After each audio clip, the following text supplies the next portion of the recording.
This is Frankie Torres for the Pixel Slayers. Today we're going to be refurbishing this beat up Gameboy Advance SP that I purchased for 10 bucks.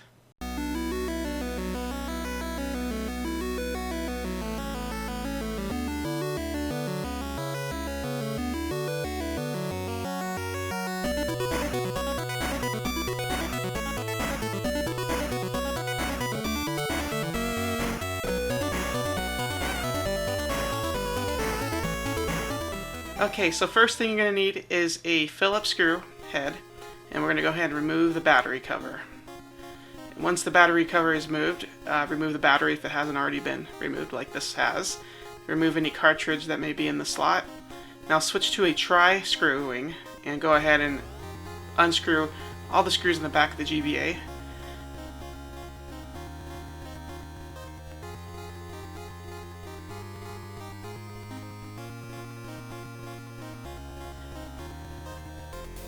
Now you're going to notice the two screws in the middle of the GBA are going to be slightly different. Make sure you keep those separate from each other. You don't want to mix those up. Alright, the back part should just flip right up and you're going to have access to the back of the insides now. One thing that you're going to notice is this volume rocker is going to get stuck and you can't remove it, so we're going to clean it with a very wet alcohol cotton swab. And we're just going to clean inside back and forth just to kind of get any debris that might be present inside of there out. Alright, switch back to a Phillips screw head and we're going to remove the motherboard now from the casing. It's just 3 little screws that come out pretty easily. Now that that's been removed, we're going to go ahead and just lift up slightly and clean the power rocker. This is known to get very dirty, so we just want to clean it so we don't have any issues with turning the system on or off. Now we're going to clean the cartridge slot. And now we're going to go ahead and clean these little auxiliary slots on the top of the GBA. They get pretty dirty over the years. Even if they don't get used, they just collect dust, so clean these pretty good. Next we're going to clean these little buttons, the L and right button. We're going to lift up very gently. Make sure you don't pull and yank too hard on this ribbon cable. You do not want to break it. I like to just leave it connected and just slightly lift it down. And I'm going to go ahead and clean these contacts from the buttons now. Go ahead and remove any remaining buttons that haven't fallen out. And go ahead and start cleaning the pads and the buttons.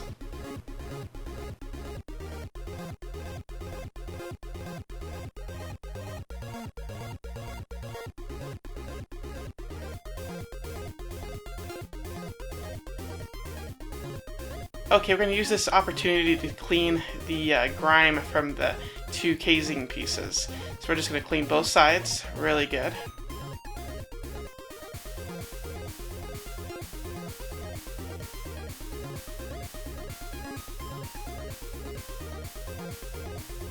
Now we're going to blow dry it clean with an air can.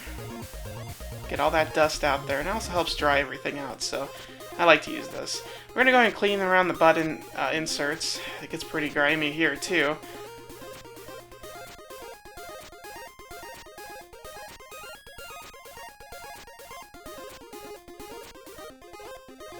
Go ahead and clean the speaker contact and the brightness contact, and then air dry it clean.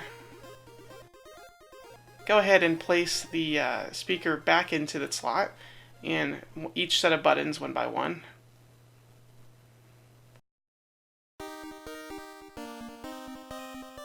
Followed by their little plastic majiggers.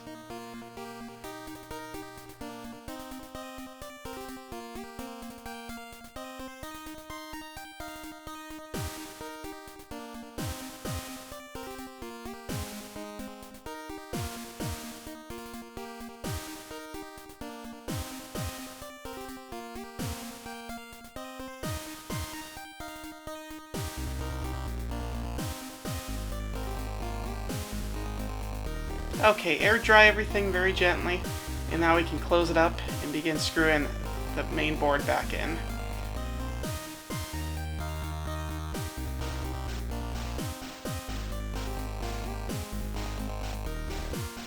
just air dry everything really good. Get all that dust out one more time before putting the back piece back on.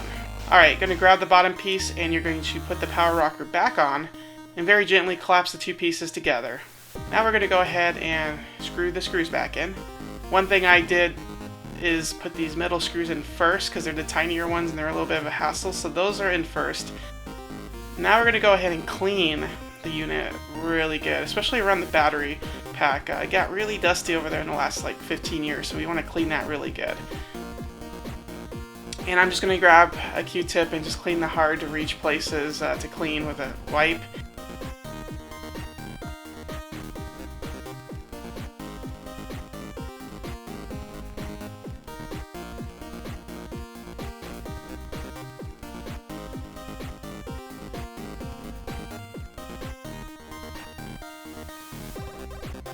And we're going to remove this sticker real good. And now we're just going to wipe it very good with a nice wipe. Get all that excess gunk off.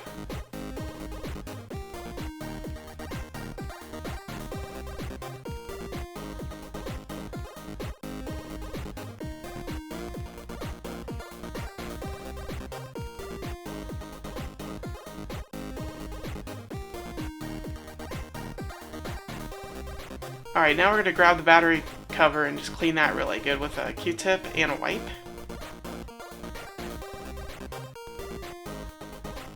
We just want to get around the edges with the Q-tip.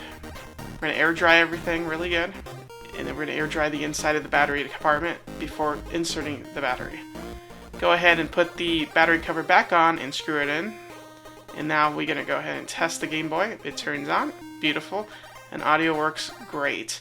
So overall, I'm pretty impressed with how well this came out, and everything is working just like new. So if you like this video and you enjoyed this content, please click that like button. And if you haven't already, please subscribe. It really helps us a lot. Thanks. Bye.